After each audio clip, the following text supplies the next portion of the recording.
Diana Ross, of the decade, Diana Ross hardly ever stood up openly for the cause of the civil rights movements. How did she contribute to this cause? When it comes to black performers in America, especially in the early days, they didn't have to be vocal with their activism. Just to be seen and doing their work and penetrating the glass ceiling, if you will,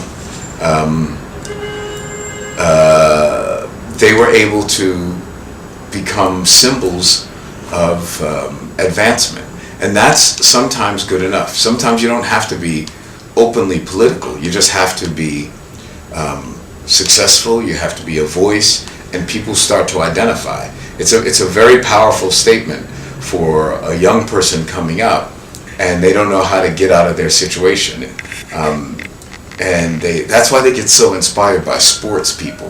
That's why they get so inspired by performers and entertainers, because that's the one area in America that they would allow us to participate in. If you somehow saw business people, that seemed so completely foreign. As a matter of fact, Berry Gordy, the genius behind Motown, was never out there collecting accolades. It was always the artist, because a kid couldn't identify. Whereas nowadays, you see the record company guys, you see, P. Diddy and all those guys, and they're out front. But in the old days, that wouldn't have made sense to people. So Diana Ross didn't have to come out and vocally support the movement, if you will. Just by her actions, just by her being the #1 selling artist, by her being able to visit kings and queens, as well as being a behind-the-scenes participant. I know Diana Ross very, very well, and I would have to say, out of all the people that I know, she's one of my best friends. And I've had lawsuits with her. We've fought. We've gone to court. But I can call up Diana Ross and she'll get on the phone like that. Hey, now, how you doing? What do you need? Some people are on the front lines and they have to be the fighters. Some people are behind the scenes. They give you money. Their heart is with you. But they can't be very powerful and effective if their voices are silenced. Diana Ross is more powerful being out there. And, I have to say, being a star. She's really good at being a star. And we need stars. And where did you meet her first? I met Diana Ross while I was standing on stage performing in Los Angeles at Santa Monica. I was playing right a few blocks away from the beach, and we were performing, and I looked back and I did a double take, and I could see Diana Ross with the big hair and everything standing there. And my band is called Chic, and we don't look chic at this point because we've been performing and sweating and the whole bit. We look back and Diana Ross looks like she just jumped off the cover of Vogue. She's looking perfect. And I nudged Bernard and I said, "Is that Diana Ross?" Because as famous as our music is, Chic's music is some of the best-selling music in America.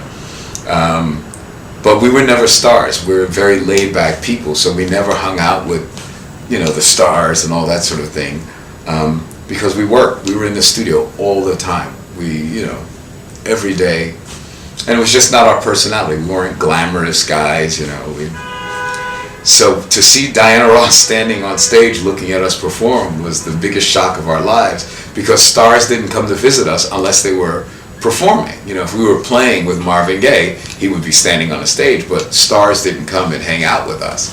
So we met Diana Ross before we ever worked with she was the very first star we ever worked with. People don't realize that, they think because I've had David Bowie and Duran Duran and blah, blah, blah, and Madonna and all that stuff. Diana Ross was first. Up until Diana Ross, the only people I had ever produced was Chic, Sister Sledge, and Norma Jean Wright, all people who worked for me. So everybody was a sort of Chic organization project. The only person who was a real bona fide star, or the first person, was Diana Ross. And we did that record with her. We wrote I'm Coming Out and all of that stuff in the summer of 1979. That was my next question. Can you describe your working relationship between you and Diana Ross? That was the most difficult record I've ever made in my life. I've made hundreds of records, and that was the hardest project, because what happened is in that during the summer of '79, we had in America this freakish movement called Disco Sucks, and it was just something that just sort of happened. It was an innocent thing where a DJ was the number one guy, I guess, in his market, or whatever. Maybe he wasn't number one, but he was on a popular formatted radio station, and they switched overnight from the rock format to the disco format. And I guess they probably figured that he was too much associated with the rock format, so they fired him. So he organized a protest, and the reaction was crazy. It was over the top, and people came and they were burning records, and it was like it felt like a real racist kind of fanatic incident. And after that, Chic never had another hit record again. That summer we had the record called Good Times, and our record was going neck to neck up the charts with a record called My Sharona by a band called The Knack. The Knack happened to be friends of ours. We recorded right next door to each other. We had no problem with The Knack, but everybody in the rock and roll press made The Knack the saviors of the white man's rock and roll, and Chic the defilers of rock and roll with their disco sound. It was unbelievable, and we couldn't understand how this was happening, and we couldn't do anything about it. We met Diana Ross that exact same time when our record was going up the charts. As I said, we were performing in the summer, so Good Times was going up the charts. We made a deal with her, and we wrote and recorded her record during that turmoil. So she was nervous about what we were doing. The industry was nervous about what we were doing.